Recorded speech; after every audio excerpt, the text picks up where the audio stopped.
Ooh, a challenge. A soccer ball is kicked across a field at an angle of 30 degrees. We'll change that. With an initial speed of 16 meters per second.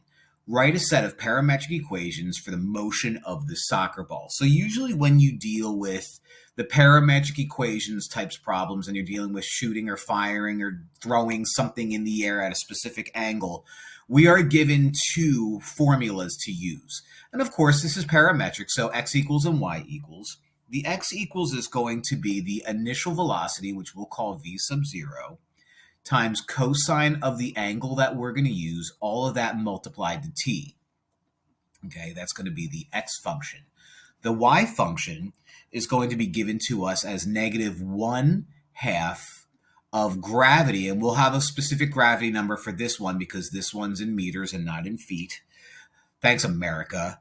Times t squared plus, very similar to this, but with sine. So the initial velocity, sine theta t, and then plus the height in which you're starting things off at. Okay, so basically what we need to do is we need to look at all this information and see what we're starting out with. Now the initial velocity, that v sub o, is going to be 16 meters per second. The angle of 30 degrees, 30 degrees simply isn't going to cut it. So we're going to turn 30 degrees into pi over 6. Like so.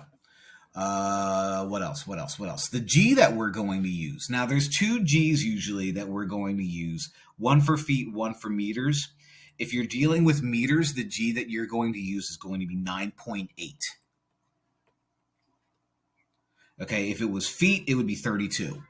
But since this is meters, 9.8.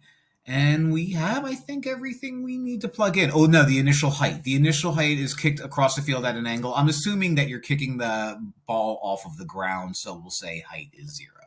All right, let's plug stuff in.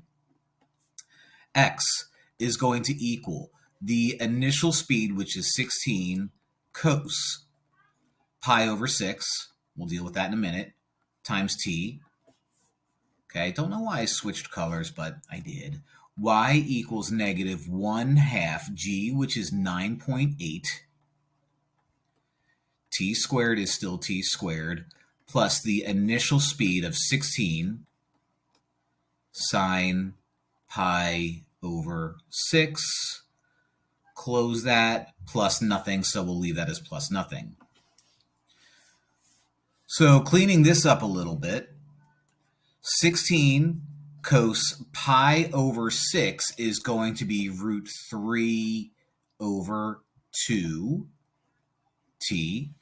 And then y is going to be negative 1/2. So we'll do negative 4.9 t squared. I think that looks pretty good.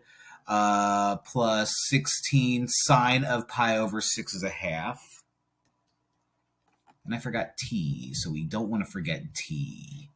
Okay, it's as if we're going to England and having that specific time of the day, tea time.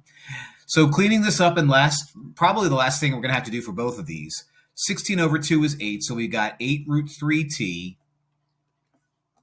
Y is going to equal negative 4.9 t squared, and half of 16 is 8 last time I checked, so we got plus 8t. So yeah, these are not the most pleasant problems in the world. I can't imagine having to memorize this information right here for like a test, but that's what you use, and just keep in mind that you use 32 if we're talking about feet. But we ate.